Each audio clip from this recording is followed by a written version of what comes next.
So my first topic तो मेरा पहला विषय है is knowing your invisible enemy.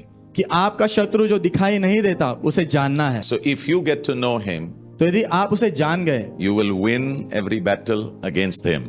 तो उसके खिलाफ हर एक युद्ध आप जीतोगे। You cannot see Satan or the spirits of darkness. आप शैतान या अंधकार की जो आत्मा है उन्हें देख नहीं सकते You हो, cannot see with these eyes. इन आंखों से नहीं देख सकते हो, You cannot hear them with these ears. आप इन कानों से उन्हें सुन नहीं सकते हो। But लेकिन whatever is written about them in the word of God, जो कुछ भी प्रभु के वचन में उनके बारे में लिखा है that you have to believe. उस पर आपने विश्वास करना है। So it's not that you are going to see them with your physical eyes. तो ऐसा नहीं है कि आपके स्वाभाविक आंखों से आप उन्हें देखने वाले हो, No. नहीं, You will see with your spiritual eyes. आप आपकी आत्मिक आंखों से उन्हें देखोगे। 2 Corinthians 5:7. दूसरा कोरिन्थियों 5:7 It says we walk by faith. वचन कहता है विश्वास से चलते हैं। हाँ, विश्वास से चलते हैं इसका मतलब ये नहीं कि उसके लिए फाउंडेशन नहीं है। उसके लिए बुनियाद नहीं है। No, our foundation is the word of God. नहीं, हमारी बुनियाद प्रभु का वचन है। So I am going to learn about my enemy from the word of God. तो प्रभु के वचन में से मेरे शत्रु के बारे में मैं सीखने वाला हूँ। Number one, तो पहला नंबर, first thing, पहली बात, what is a spiritual war?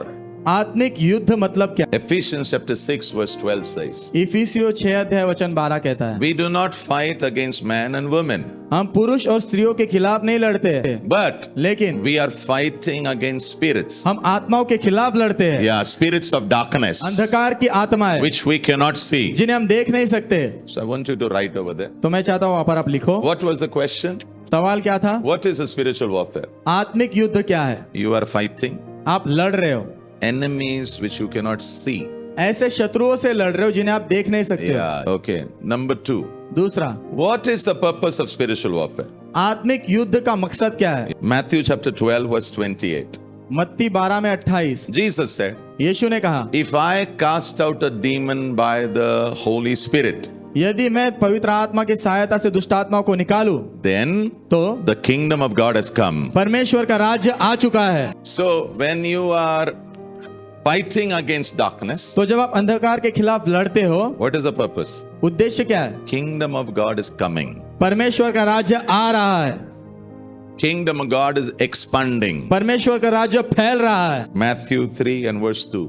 मत्ती 3:2 John the Baptist said, यूहन्ना बपतिस्मा देने वाले ने कहा, repent, पश्चाताप करो, the kingdom of God is at hand. परमेश्वर का राज्य निकट है। Their life was all about it. उनका पूरा जीवन उसके बारे में ही था। Your life is also about it. आपका भी जीवन उसके ही बारे में है। वे आमेन नहीं बोल रहा है। आमेन।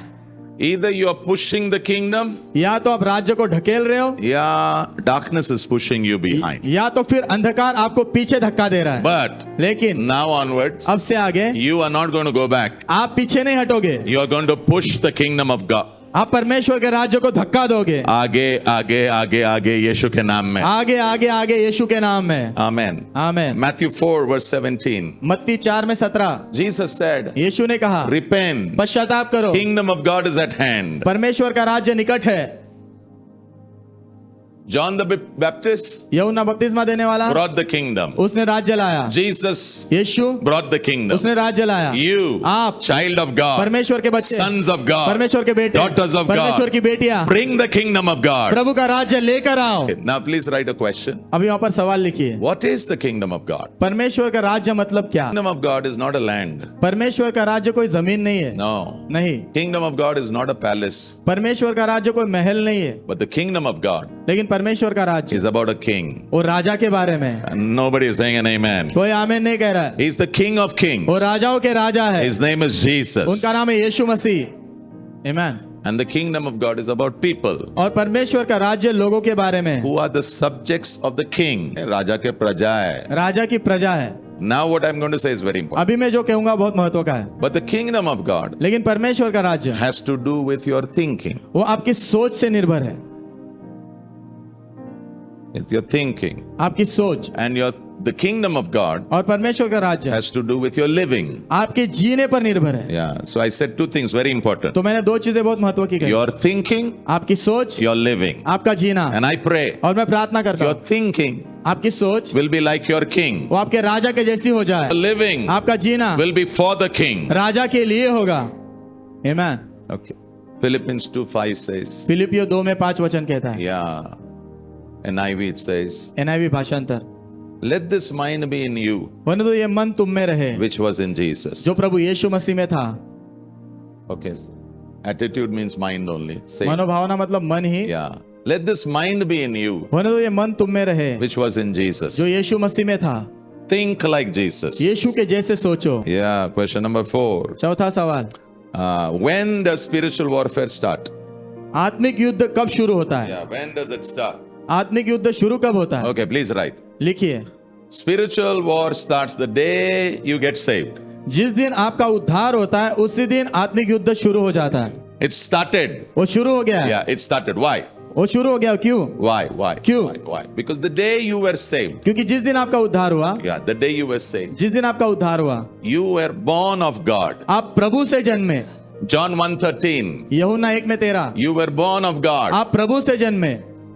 Physically, you were born of your mom and dad. शारीरिक रूप से आपके माता पिता के द्वारा आपका जन्म हुआ है, But लेकिन when you were saved, जब आपका उद्धार हुआ, you are born of God. आप प्रभु से जन्मे हो, You are born of the Holy Spirit. आप पवित्र आत्मा से जन्मे हो। And verse 12, और वचन 12, God gave you the right to be His child. प्रभु ने आपको अधिकार दिया उनका बच्चा कहलाने का। God is your father. प्रभु आपके पिता है, You are His child. आप उनके बच्चे हो, You are His daughter. आप उनकी बेटी हो, You are His son. आप उनके बेटे हो।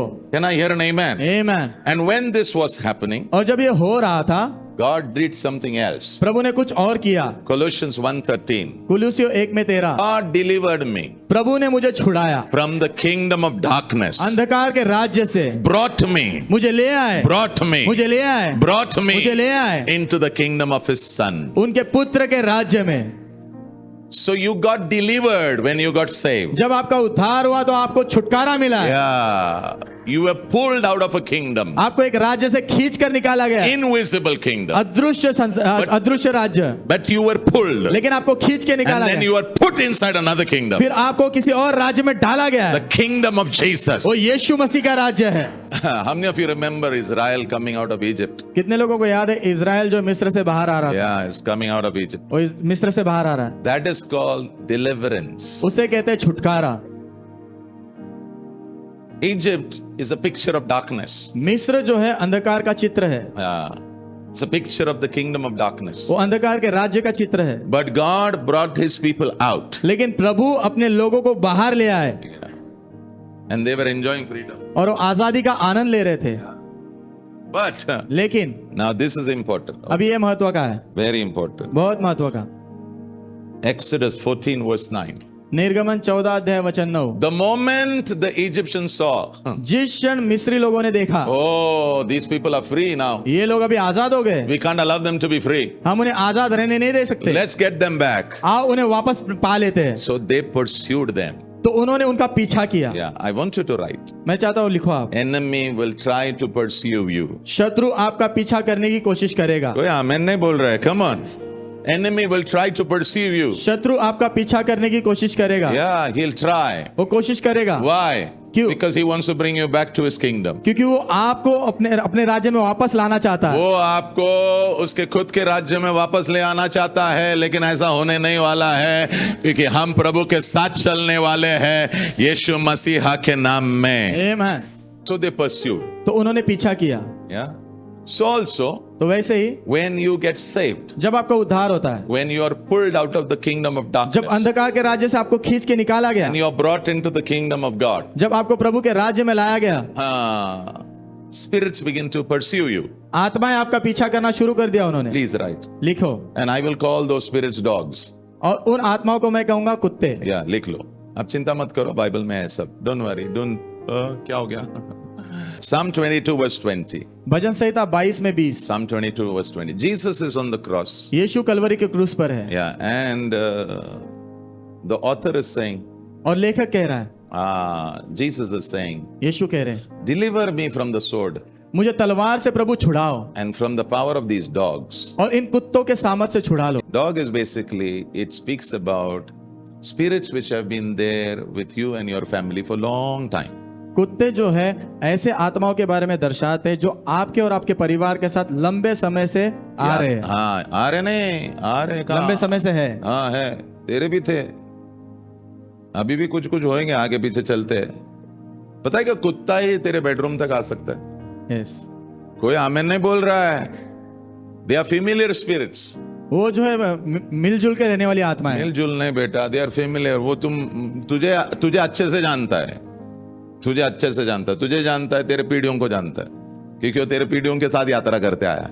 अभी तेरा नया जन्म हुआ है, तू उसके राज्य में से बाहर आया, वो लेकिन क्या बोल रहा है, मैं तुझे छोड़ूंगा नहीं, मैं आ रहा हूं वापस। Why people backslide? लोग पीछे क्यों हटते हैं? हाँ, why people go back from the Lord? लोग प्रभु से पीछे क्यों हट जाते हैं? Because the enemy is pursuing. क्योंकि शत्रु पीछा कर रहा है। Yeah, and that's spiritual warfare. और वो आत्मिक युद्ध है। Yeah, but you are not going to give up. लेकिन आप हार नहीं मानने वाले। Yeah, you are going to fight him in Jesus' name. आप उससे लड़ोगे यीशु के नाम And में। you will win in the name of Jesus. और आप जीतोगे यीशु के नाम में। 2 Peter chapter 2 verse 22. दूसरा पत्रस 2:22। यहाँ पर ऐसा लिखा है, talking about dog and pig. यहाँ पर कुत्ता और सुअर के बारे में बात किया So है। we'll not talk about the pig. हम सुअर के बारे में बात नहीं We'll करेंगे, talk about the dog. कुत्ते के बारे में बात करेंगे। You know what is said? पता क्या कहता है? Dog always goes back to its vomit. कुत्ता जहां पर उल्टी किया है वहां पर ही वापस जाता है। What it means? इसका अर्थ क्या है? Goes back to its sin. वो अपने पाप में वापस जाते हैं। Dog spirits will try to pull you back to your old weakness. कुत्ते वाली जो आत्माएं हैं आपकी पुरानी कमजोरियों में आपको वापस खींचने की कोशिश करेंगे। लेकिन प्रेज गॉड, पवित्र आत्मा आज हमें प्रकाशन दे रहा है। वो कह रहा है हम वहां नहीं जाएंगे, हम महिमा से महिमा जाने वाले हैं, हम विश्वास से विश्वास जाने Amen. वाले हैं। परमेश्वर का राज्य हमारे जीवन में स्थापित होने वाला है यीशु के नाम में। आमीन। Next question, who is Satan? अगला सवाल, शैतान कौन है? Number 1, Satan is a created being who was perfect. शैतान जो है रचना थी जो सिद्ध थी। रचना हुई, रचना की गई और पूरी तरीके से सिद्ध था, रचना किया गया था। क्रिएटेड बीइंग, रचना की गई सृष्टि थी या एंड परफेक्ट। और सिद्ध थी।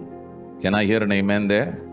अच्छा, let me just say this, मुझे ये कहने दो, व्हाट गॉड क्रिएट्स, जिसे प्रभु बनाते हैं इट्स ऑलवेज परफेक्ट, वो हमेशा सिद्ध होता है। Because they God is perfection. क्योंकि प्रभु जो है सिद्धता से भरे हैं। या in fact if you read Genesis chapter 1 verse 31, यदि उत्पत्ति 1 में 31 आप पढ़ोगे, he created everything उन्होंने सब कुछ रचा। and you know what he said? पता है उन्होंने क्या कहा आगे? He said it is very good. उन्होंने कहा ये बहुत अच्छा है। Ezekiel 28 verse 15.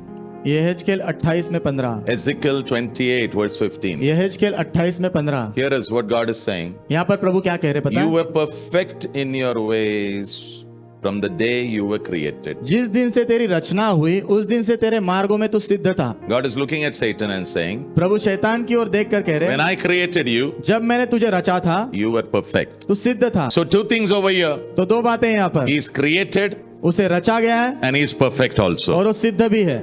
But लेकिन something happened. कुछ तो हुआ। Something happened. Number 2. दूसरा number, Satan's fall from a state of perfection. लेकिन उस सिद्धता के स्थान से शैतान गिर गया। Yeah, he fell. वो गिर गया, He fell. गिर गया वो।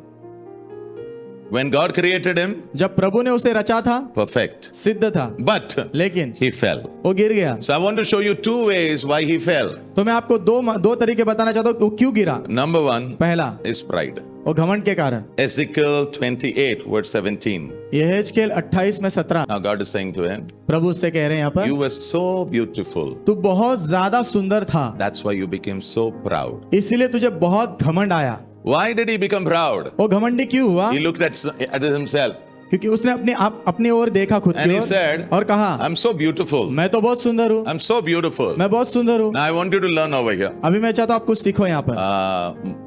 The more God makes you beautiful, जितना ज्यादा प्रभु आपको सुंदर बनाते हैं ना, you will have a test. आपकी परीक्षा होगी। आमेन नहीं बोल रहा है। When you don't have, na, you will not have this test. जब आपके पास वो नहीं होगी ना खूबसूरती, तो परीक्षा भी नहीं होगी। But when you are given more लेकिन जब आपको ज्यादा दिया and जाए you are made beautiful, और आपको सुंदर बनाया जाए, you will have a test. तो आपकी परीक्षा होगी। It's called the test of pride. उससे कहते हैं घमंड की परीक्षा। And I pray और मैं प्रार्थना करता हूँ all of us will pass the test of pride. हम सब घमंड की परीक्षा को पास करेंगे। Yeah, all of us will pass the test of pride. हम सब घमंड की परीक्षा को पास करेंगे। Okay, please write. What is pride? लिखो घमंड मतलब क्या। Number 1, पहला, it takes God's credit away. प्रभु का श्रेय ले लेता है। हाँ, ले लेता है और तुमने लेना नहीं है। Yes, God is a creator. प्रभु सृष्टि करता है, You are his creation. आप उनकी सृष्टि हो। Don't take credit. वो जो उनका श्रेय लो मत। हाँ, वो उसी को जाने दो यीशु के नाम में. आमेन। Number 2, दूसरा, you take away his honor. आप उनका आदर ले लेते हो। Yes. You take away his honor. आप उनका आदर ले लेते हो। Don't do that. मत करना हो, Give him honor. उन्हें आदर दो। Number 3, तीसरा, you do not, in your mind, you do not seek God. आपके मन में आप प्रभु को नहीं खोजते हो। Yeah, you don't seek God. आप प्रभु को नहीं खोजते हो, Yeah, and it is very dangerous. और ये बहुत खतरनाक है। Yeah, anybody in whose mind they don't seek God, they are proud. जिस किसी के भी मन में वो प्रभु को अगर नहीं खोजते तो वो घमंडी है। Psalm 10 verse 4. भजन संहिता 10 अध्याय वचन 4। The wicked are too proud to seek God. दुष्ट लोग बहुत ज्यादा घमंडी होते, वो प्रभु को खोजते नहीं। Yeah, the pride will not seek God. घमंड प्रभु को खोजेगा नहीं, And they think God is dead. और वो सोचते कि प्रभु मरे हुए, They think they are alive. वो सोचते मैं जिंदा हूँ। Wrong. गलत है। God is always, always alive in the name of Jesus. प्रभु हमेशा हमेशा जीवित है यीशु के नाम में। God lives in eternity. प्रभु अनंत काल में जीवन जीते हैं। What does it mean? इसका अर्थ क्या है? Simple. बहुत आसान, Nobody created him.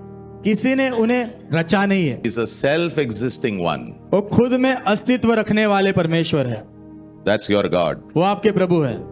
Our God is not made by human hands हमारे परमेश्वर की रचना मनुष्य के हाथों से नहीं हुई है, or by the imagination of man. या फिर मनुष्य के कल्पना शक्ति से नहीं हुई। God is a self-existing God. प्रभु खुद में अस्तित्व रखने वाले परमेश्वर है। So, God, तो प्रभु He lives in all the tenses together at one time. वो सारे कालों में एक ही बार रहते हैं। ये थोड़ा ज्यादा हो गया लगता है, ये थोड़ा ज्यादा हो गया. Do you know there are 3 tenses? आपको पता है 3 काल है, Past tense, भूतकाल, present tense, वर्तमान काल future और tense. भविष्य काल। God lives in all the 3 at one time. प्रभु तीनों में एक ही समय पर रहते हैं। So, when He says beginning, तो जब वो कहते हैं शुरुआत, end is also there only. और अंत भी वहीं पर है। When He says end, जब वो कहते हैं अंत, beginning is also there only. शुरुआत भी वहीं पर है। Can I hear an amen? आमीन। Okay, the second realm दूसरा क्षेत्र, is everlasting realm. वो सार्वकालिक क्षेत्र है। Yeah. Eternal but अलग है ना? Yes, sir. क्या eternal? अनंतकालिक, आनंद काल. Okay. Everlasting. सार्वकालिक। Yeah. In everlasting, सार्वकालिक में angels come. स्वर्गदूत आते हैं, कोई आमीन नहीं बोल रहा. Hello. Demonic spirits come. दुष्ट आत्माएं आती है, All kinds of spirits come. हर प्रकार की आत्माएं आती है। Why? Why? क्यों? They were created. क्योंकि उनको रचा गया है।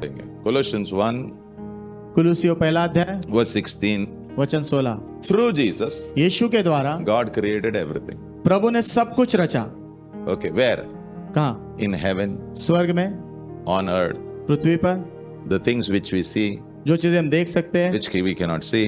जो हम देख नहीं सकते, Thrones, सिंहासन, kingdoms, राज्य, rulers, शासक, authorities, अधिकारी, where we cannot see. जो हम देख नहीं सकते, All of it, वो सब कुछ Jesus created. यीशु ने रचा उन्हें। Okay, now the last line is very important. अभी आखिरी लाइन बहुत महत्व की है। So everything which is created, तो हर एक चीज जिसकी रचना की गई, it is not for themselves. वो अपने खुद के लिए नहीं था, उनके लिए।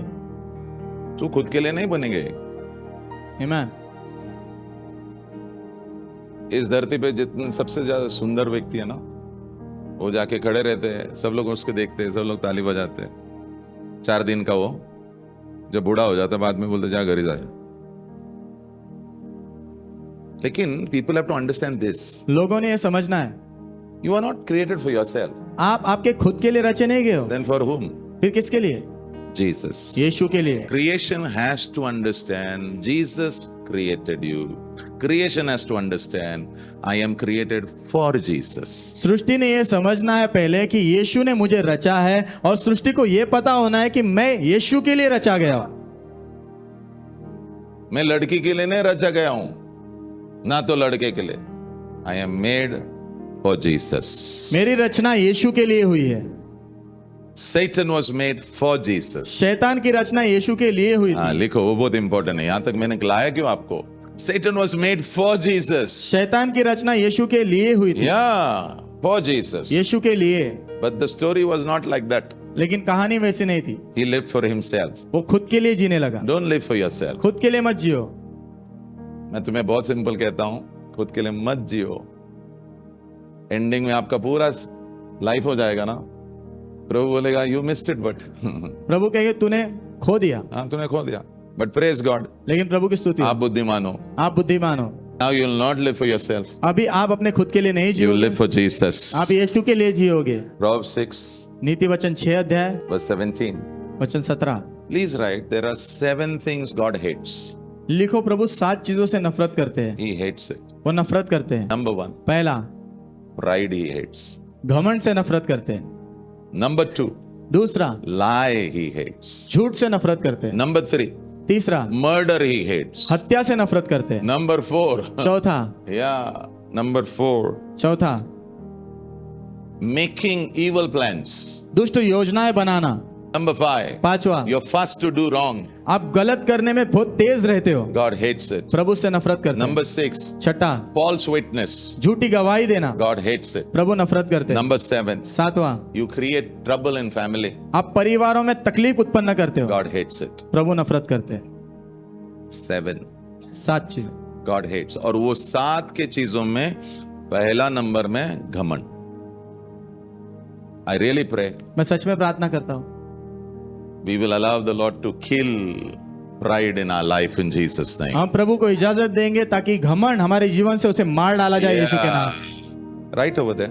वहां पर लिखिए, Don't live for yourself. अपने खुद के लिए मत जियो, Live for Jesus. यीशु के लिए जियो। Then you write, live for your neighbor. उसके बाद लिखो, अपने पड़ोसी के लिए जियो। And if you get any time, then you live for yourself. और यदि कुछ समय मिल जाए आपको तो फिर खुद के लिए जियो। Yeah. Number 2. दूसरा, The second point. Why? दूसरा number, Why did he fall? क्यों वो गिरा? Selfish ambition. स्वार्थी चाहतों के कारण। Yeah. Selfish ambition. स्वार्थी चाहतों के कारण। I want you to understand, मैं चाहता हूं आप समझो, when God creates something, जब प्रभु किसी चीज की रचना करते हैं there's a purpose for it. उसके लिए उद्देश्य होता है। You are here, आप यहाँ पर हो, there's a purpose for it. उसके पीछे उद्देश्य है। I am doing this मैं ये कर रहा हूँ because this is what God wants me to do. क्योंकि प्रभु चाहते कि ये मैं करूँ। You also should do what God has called you to do. आपने भी वही करना है जो प्रभु ने आपको करने के लिए बुलाया है। Yeah. Isaiah 14 यशायाह 14 verse 13. वचन 13।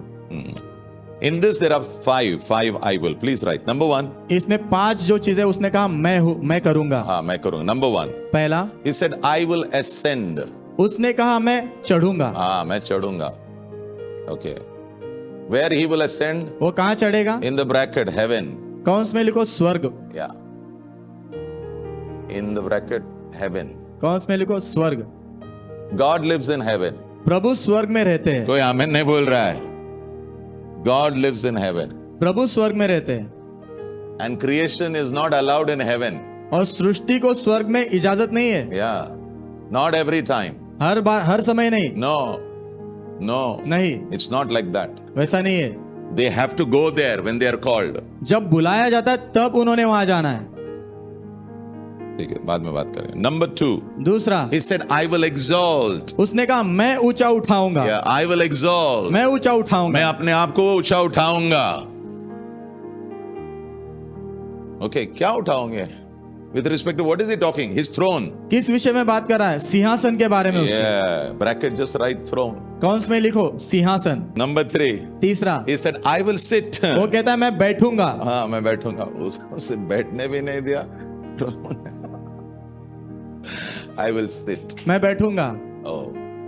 What is he talking about? किसके बारे में बात कर रहा है? He's talking about a mountain.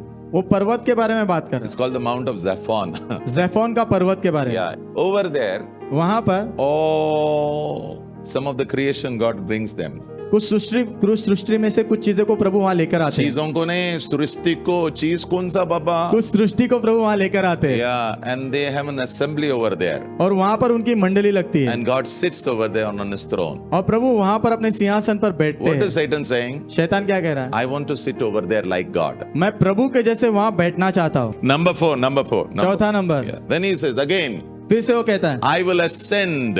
मैं चढ़ूंगा। Yeah, on the top of the clouds. बादलों के ऊपर चढ़ूंगा। Yeah. Number 5. Ending he says, अंत में वो कहता है I will be like God. मैं प्रभु के जैसे होऊंगा। Wow. You don't need to be like anybody. तुम्हें किसी के जैसे बनने की जरूरत नहीं है। You be what God has called you to be. जो प्रभु ने तुम्हें बनने के लिए बुलाया है वो बने रहो। You be what God has called you to be. जो प्रभु ने बनने के लिए आपको बुलाया है वही बने रहो। Yeah, and people will see Jesus in you. और लोग आपके अंदर यीशु को देखेंगे। Yeah. मेरे साथ में हो ना? So because of these 5 things, तो इन 5 चीजों के कारण he led a rebellion.